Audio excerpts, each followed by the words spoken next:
Bienvenidos una vez más a Un Día con Ángel aquí en Excelsior TV. El día de hoy vamos a continuar con el tema que tocamos el viernes hace 3 días aquí mismo. Pero ya no vamos a hablar de lo que sucedió en el 2013 en lo que se refiere a la creación de empleo formal. Ya le proporcioné a usted los datos que dio a conocer el Seguro Social en su boletín de fecha 17 de enero, donde nos habla de los 463.018 puestos de trabajo creados durante el año pasado. Este número se compara muy desfavorablemente con el promedio de los últimos 3 años, del 2010, 2011 y el 2012, donde la economía mexicana creó 685.000 empleos en promedio durante cada uno de esos 3 años. Es evidente que hay causas profundas por las cuales prácticamente nos quedamos, si no a la mitad, un poquito más de la mitad de esos 685.000. Es una cifra 463.000, magra, mediocre, frente a las necesidades que tiene el país, dada su composición demográfica actual. Pero vamos hoy a hablar del empleo formal, pero ya con la vista puesta no en el pasado y el presente, sino en el futuro. Yo no sé si usted tenga en este momento hijos estudiando el bachillerato o la universidad, o el nivel superior. De tenerlos, le convendrá interesarse en el tema que voy a tocar hoy, que es el futuro del trabajo, el futuro del empleo. ¿Ha pensado usted que algunas de las actividades o de las profesiones que hoy se tienen por respetables y respetadas y que son las favoritas en un amplio porcentaje por muchos jóvenes, pero dentro de 20 o 30 años, muy posiblemente esas profesiones desaparecerán del mercado laboral? ¿Se ha puesto a pensar usted en eso? Pues esto que puede parecer una ilusión o una muestra de enloquecimiento del fin de semana en el cual pude haber caído, es una posibilidad muy real. Y se debe fundamentalmente al impacto y al uso de las tecnologías de la computación, el análisis computacional, vamos a ponerlo de esa manera, en una amplia gama de actividades que hoy desarrollamos y que consideramos que siempre han existido, que hoy están entre nosotros y que también lo estarán en el futuro. ¿Por qué le comento estas cosas? Y empecé preguntándole si tenía usted hijos en el bachillerato o en el nivel superior. Porque si no se toma en cuenta el tipo de profesiones que van, si no a desaparecer, tienen altísimas probabilidades de desaparecer de aquí a 20, 30 años, podríamos encontrarnos o podría encontrarse usted ante una sorpresa desagradable. ¿Cuál sería esta? Que su hijo o su hija, una vez con el título en la mano, no encontrare posibilidades de insertarse en el mercado laboral. ¿Y por qué? Pues porque la profesión para la cual ella estudió ya no existe, ya no es demandada en el mercado laboral. Hasta hace unos pocos años, las aplicaciones de la computarización se pensaba que solamente era aplicable en cuestiones militares, lanzamiento de satélites, ese tipo de actividades. Mas no se pensaba que el uso de la computación o de la capacidad para realizar miles de millones de cálculos o de operaciones por una computadora en un segundo podría aplicarse a las cuestiones de negocios o a ciertas profesiones.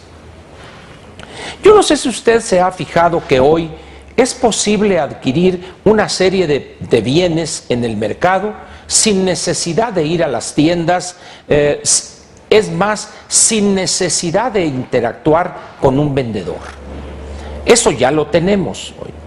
Yo no sé si sepa usted que, vamos a suponer que va usted a hacerse un set completo de estudios clínicos a una clínica o va usted con un médico en alguna ciudad en Estados Unidos y le ordena a él que se haga este y otro estudio con miras a elaborar un cierto diagnóstico. Pues va usted, cumple con esa instrucción de su médico y va y se hace una tomografía, una resonancia magnética, un electrocardiograma, algunos análisis clínicos, coproparasitoscópicos, examen general de orina, sangre, etcétera. Y regresa usted a los 2 días y el médico ya tiene una evaluación de esos análisis que usted se hizo. Y todo muy bien, ya ve él en qué condiciones físicas se encuentra usted, le da la recomendación, le receta, etc. No más que en ese periodo sucedió algo muy interesante. Estos análisis no fueron analizados por el médico que lo trata a usted. Él, en la noche, una vez que ya le entregan esos estudios, los envía probablemente a la India, a una clínica o a un lugar especializado donde reciben vía internet ese set de archivos. Hay médicos especializados que los analizan, elaboran una opinión en torno a su estado de salud y en un archivo también lo regresan por la misma vía al médico que le ordenó esa batería de análisis. Todo esto sin que usted se dé cuenta. Dirá usted, bueno, ¿que no hay médicos en Estados Unidos? Sí hay, cientos de miles, millones de médicos.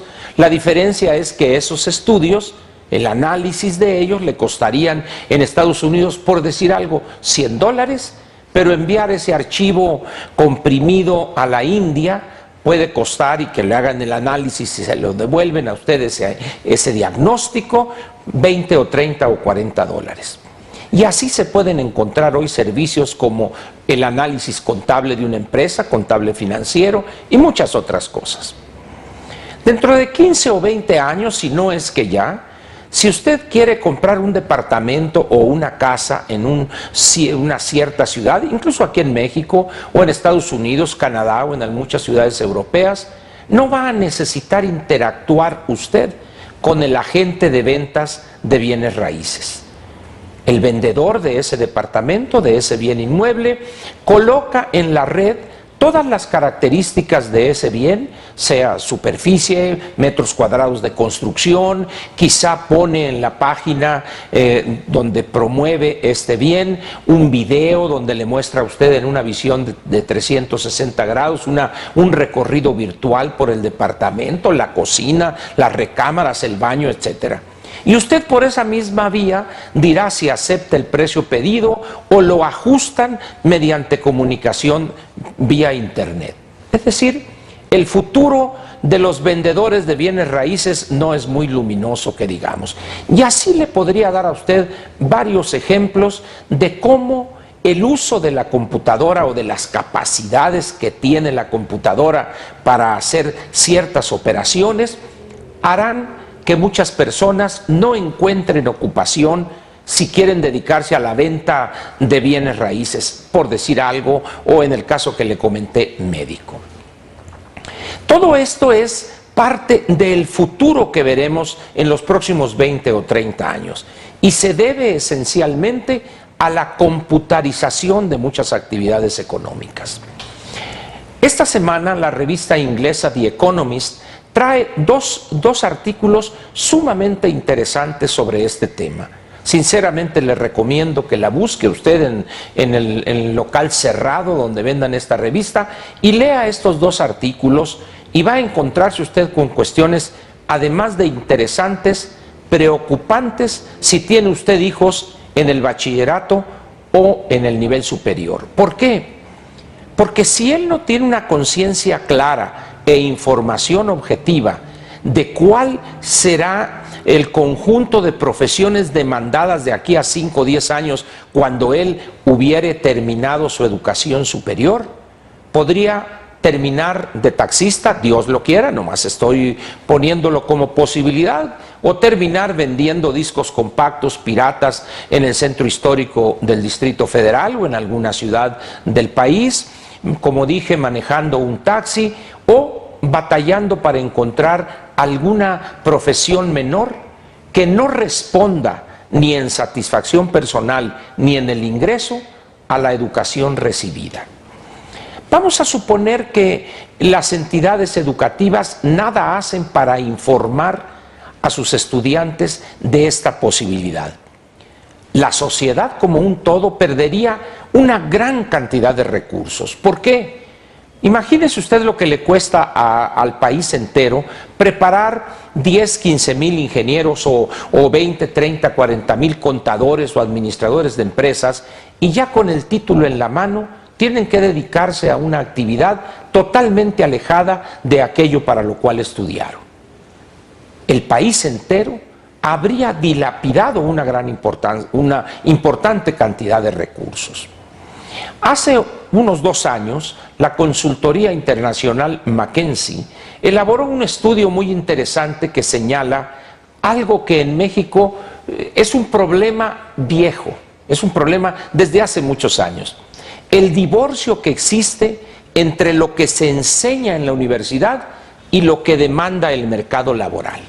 Los estudiantes están en el medio, obtienen su título de esta o aquella institución superior, y cuando llegan con su empleador potencial para decir quiero trabajar con usted, encuentran una triste realidad.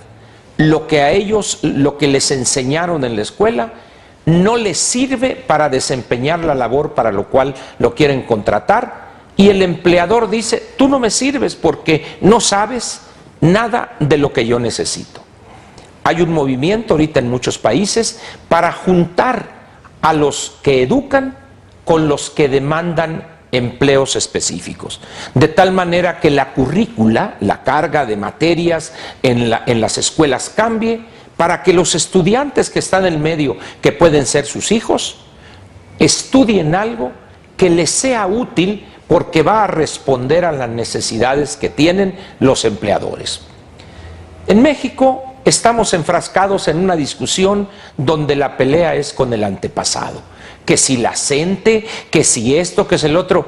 Eso, permítame que se lo diga, es ante el futuro del empleo totalmente irrelevante.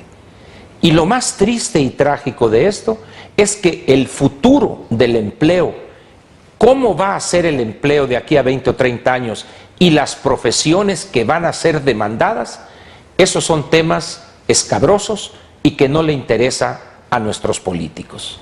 A nuestros políticos les interesa el oropel, el anuncio de cosas y reformas que no se concluyen, y de ver cómo resuelven el problema con la CENTE, pero al final de cuentas, ya para terminar, le diré que estos temas, el futuro del empleo, el futuro de lo que debe ser la educación para que un joven con el título en la mano tenga una posibilidad alta de insertarse en el mercado laboral, prácticamente a nadie parece interesar. Le agradezco a usted su atención y lo espero mañana, a ver si continuamos con este tema 1 o 2 veces más en las semanas que vienen, tomando en cuenta que usted podría tener hijos en el bachillerato o el nivel superior. Muchas gracias por su atención aquí en Un Día con Ángel, en Excelsior TV, y lo espero a usted mañana. Buenas noches y muchas gracias.